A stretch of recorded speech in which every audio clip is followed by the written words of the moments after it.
não pode ir com ele, porque quem tem autorização de ficar com você sou eu. Ah, então tá bom. Acabou.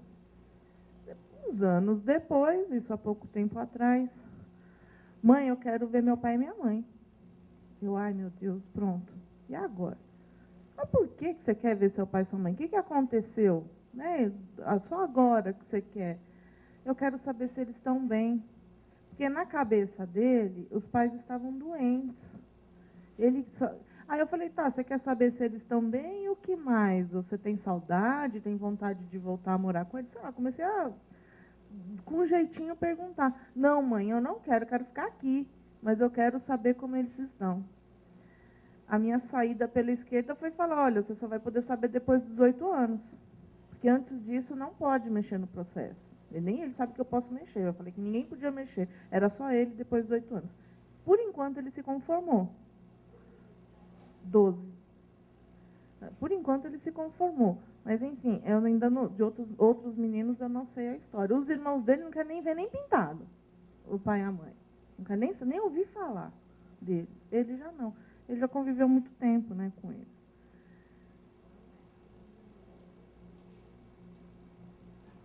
É uma grande saia justa, né? E a gente precisa poder filtrar bem justamente essa demanda, né? Às vezes, algumas crianças é muito confuso, né? O que mesmo aconteceu com esses pais? Eles estão vivos, eles estão mortos, aconteceu alguma coisa muito grave, estavam doentes, morreram, viveram. Eu tive uma situação de uma menina que foi bem complicado, assim, porque ela foi abrigada no meio de uma batida policial, né? Então a mãe foi presa, ela assistiu a mãe ser algemada, ser presa, a mãe apanhou da polícia. Então, sabe, às vezes tem histórias que são muito marcantes, assim, né? E a criança precisa saber, sim, olha, sobreviveu, ela ainda está presa, ela já está solta, né? Então tem que virar o capítulo, tem que destrancar, né? Senão fica sempre. Mas isso que tu fez, assim, olha, existe um limite, né? Existe um limite e, assim, tem coisas no mundo e isso, na verdade, não é só com relação à questão da adoção, né? Mas essa questão dos limites das crianças e dos adolescentes é sempre muito complicado em todos os sentidos, né? Nesse sentido, e nessa questão da busca das origens, ela também acaba sendo muito evidente, mas assim, ó, tem coisa que criança e adolescente não pode. Não pode. Não pode lidar com o processo, não pode lidar com essas coisas da vida nua e crua sem o filtro dos pais. Né? Então, bom, se efetivamente isso for ser uma questão crucial para ele poder ir adiante, bom, então vai lá e abastece mais um pouco. Né? Mas o contato direto, a gente contraindica, né, antes da adultez, é bastante contraindicado. Né? E mesmo na adultez, também é importante a gente entender em que momento isso está acontecendo. E é bastante clássico, e em geral, eles estão, muitas vezes, na maioria das vezes, eles vão estar ligados a alguma situação de mudança do ciclo vital. Né? E exatamente nos pedidos mais saudáveis, né? Isso é legal de marcar assim, né? Os pedidos mais saudáveis vão ser justamente essas mudanças de ciclo vital. Então, quando vai casar, quando vai ter filho, né? São momentos já esperados de crises da nossa identidade, né? São momentos de passagem, são momentos em que inevitavelmente, né, a gente acaba passando a limpo muitas coisas da vida da gente, da nossa história, né? A gente precisa, são momentos que exigem com que a gente tenha outras posturas com relação ao mundo, né?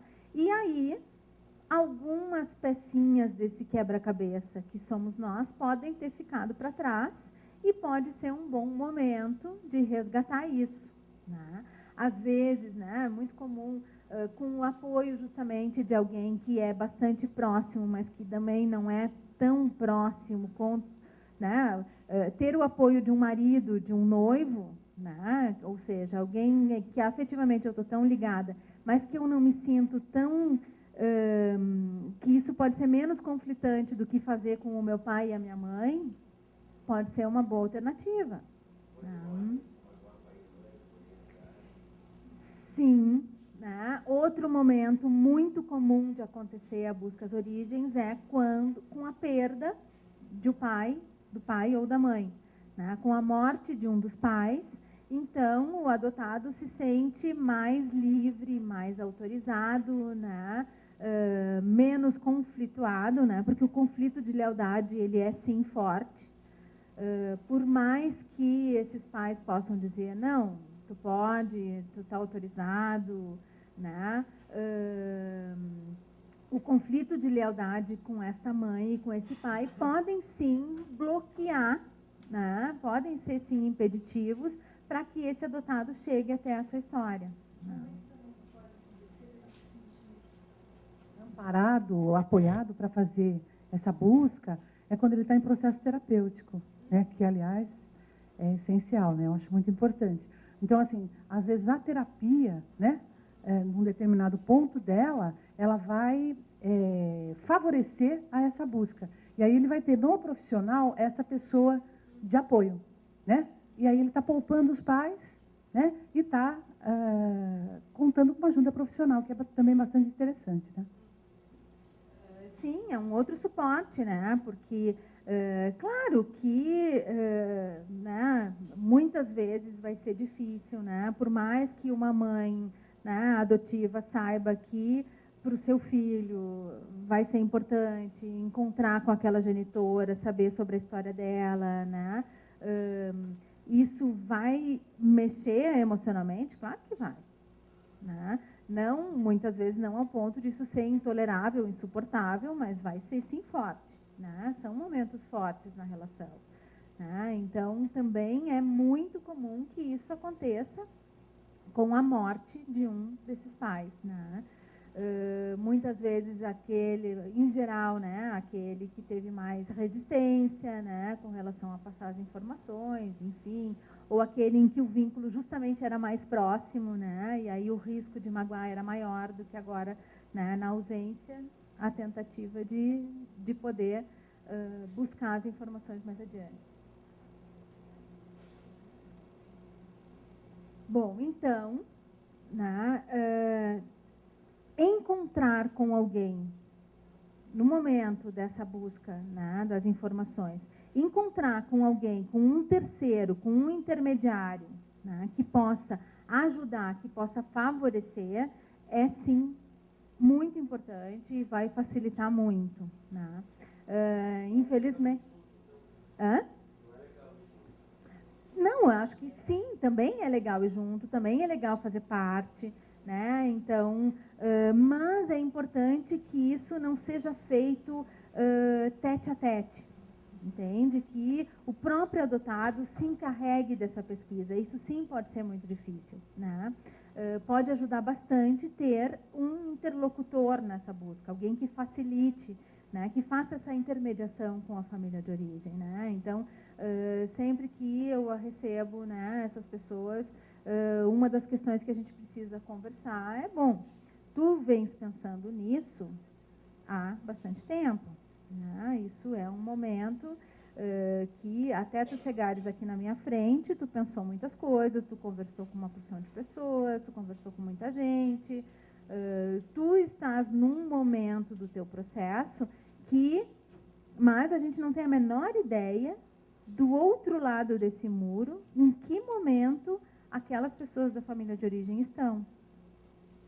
Então, acontecem as coisas mais inesperadas. Pode ser que sim, que esta família de origem sempre tenha tido esse buraco, sempre tenha tido essa falta, sempre tenha tido essa expectativa de um dia poder reencontrar com esse filho perdido, e pode ser que não. E aí de novo, isso também é uma coisa importante, né, que a gente precisa acolher com esse adotado, pode ser que seja um novo momento de rejeição, né, um novo momento de abandono. Né? Então, por isso, o cuidado com esse momento, né, da procura, do encontro, para que isso não seja... Ou não? No meu caso, Uhum. desculpe, Sim. particularidade. Eu tenho a história, está tudo documentado. Uhum. Sim, aí seria passar para minha filha, ela ler. Uhum. Isso é uma parte. Isso é uma parte. Tá. E aí preparar também para algumas coisas antes de ler lá na frente, se tiver. Uhum. O que essa documentação, que isso que ela vai ter acesso, não garante, não garante a ela, como que essa família vai reagir? Uhum. Isso é uma documentação, né? Porque aí a gente entra na pergunta aquela, né? O que essa pessoa está buscando? Tá? E aí a gente tem que também limpar bem o terreno, né? Porque tem pessoas que já chegam, ela quer saber sobre a história. Bom, já quer saber, já procura a mãe, já sabe onde é que está, né? Já entra num roldão, assim, e tá aqui, nome, endereço, telefone. Não, mas às vezes não era isso que ela queria, né? Não era isso. O achômetro, né? Eu acho que... Não, tá, mas então, o que que tu gostaria de saber? O que tu precisa saber? Né? Tem muitos, e na verdade a grande maioria, né, dos adotados querem saber. Querem entender. E às vezes os documentos ajudam, às vezes não ajudam muito, né? Enfim. Tem outros que querem ver. Né? Tem outros que querem ver. Outros que querem ver os pais. Muitas vezes eles querem ver os irmãos, né? E isso também é bem compreensível, porque afinal de contas eu quero entender se eu sou um ET, como às vezes eu me sinto, ou se alguém passou pela mesma coisa que eu passei. Exatamente. E os irmãos têm sim uma marca de referência muito importante nessa história, né? Porque afinal de contas, bom, às vezes existe a lembrança concreta de irmãos, né? O teu filho tem 2 irmãos, né? E bom, como cada um deles superou ou não, né? Todas as questões de vida aqui, algumas passaram mais junto, menos junto. Isso também vai dar subsídios para ele poder dimensionar, né, o sofrimento dele, a capacidade dele, né? Puxa, tu vê, né? Eu passei por tudo isso, mas sou assim. Por que será que eu sou assim, né? Porque aconteceu isso e isso na minha vida, ou, né? Enfim, é uma série de outros questionamentos que se abre a partir do momento em que tu encontra com aqueles irmãos mais iguais do que efetivamente os genitores lá em cima. Então, poder entender o que efetivamente e como chegar lá, né, é sempre uma preocupação, um cuidado. Né?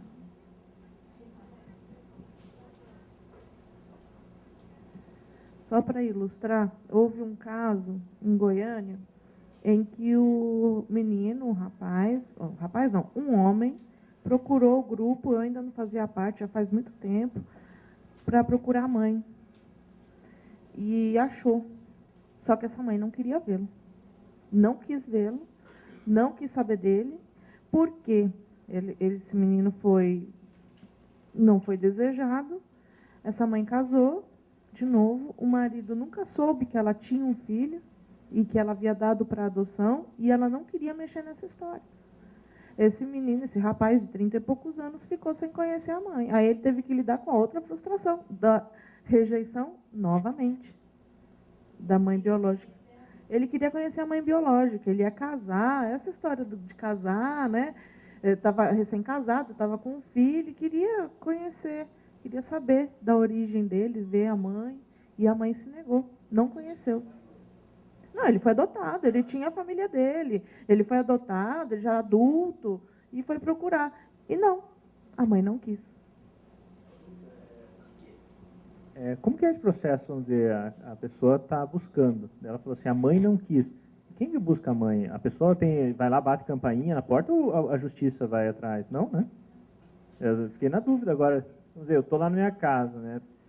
Tem esse caso bem interessante. Pô, ela tem uma família, ela não quer desestruturar a família dela. Ela não é obrigada a nada, né? Afinal, ela não tem mais nenhum vínculo com essa pessoa e não é a justiça, não é ninguém que vai tentar interceder. É como eu tentar me aproximar de você, ó. Não te conheço, não conheço, né? Ele colocou um anúncio no jornal. Botou no jornal, aí por intermediário, seus próprios repórteres, você também foi achando. Na verdade, não existe um trabalho totalmente coeso e estruturado a respeito, né? Então, lá em Porto Alegre, o Juizado da Infância e da Juventude é sempre o canal, a via de indicação para as pessoas que querem saber sobre a sua história. Nós temos uma classe especial processual lá, que é Busca às Origens, né? Em que nós, sim, atendemos as crianças, os adolescentes adotados e os egressos do sistema de abrigagem, né? E que nós fazemos essa busca no judiciário. Sei de outros lugares do país em que os grupos de apoio à adoção ou algumas outras ONGs, como Filhos Adotivos do Brasil e algumas outras associações que fazem também esse processo de intermediação, né? Mas, na verdade, não existe, né, uma previsão dentro do estatuto de quem vai fazer isso. Está lá dito que ele tem direito. Agora, quem é que vai fazer isso? Não está explicitado. Né? Mas eu acredito que isso, sim, tem que ser atividade do judiciário, porque é ele que vai ficar no fim da linha, né, como responsável e como guardião pelos documentos, né, pelo processo judicial.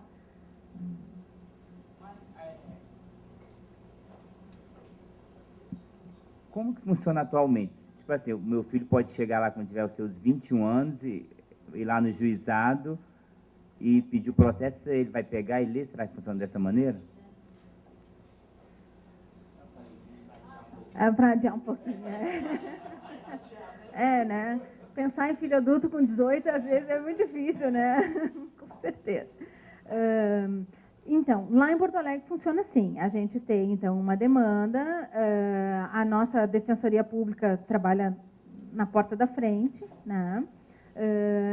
Então, em geral, eles vêm perguntando, batendo na porta e perguntando. Então, bom, a gente bota dentro da sala, tu tens como te identificar, tu sabe aonde tu foi adotado, enfim, né? Se faz um primeiro apanhado, né, de informações.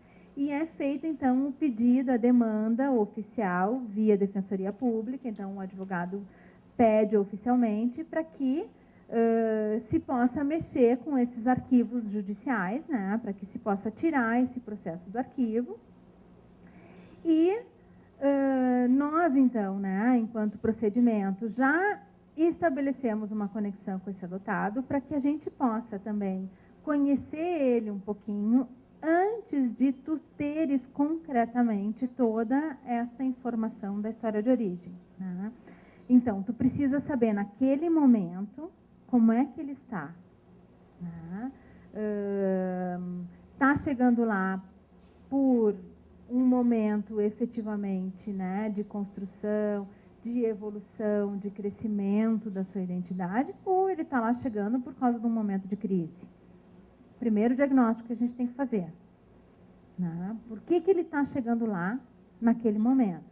O que está acontecendo na vida dele, dessa pessoa que agora, e não semana passada, e não daqui 2 anos, por que agora ele está ali chegando para fazer isso? E tentar mapear ali, conhecendo, né, esse adotado, assim, com quem ele está contando, né, naquele momento, que vínculos ele tem, como é que é a vida dessa pessoa, ela tem uma vida organizada, que tipo de funcionamento ele tem, é uma pessoa que está bem com ela mesma, é uma pessoa que está presa a todos esses conflitos do passado, né, para que então tu possa ir trabalhando essa questão das informações da história na medida em que isso efetivamente vá ajudar e vá acrescentar positivamente na vida dela. Né? Em muitas situações, né? Essas pessoas chegam num momento tão desorganizado da sua vida, num momento de crise tão intensa, em que também, mesmo adultos, a gente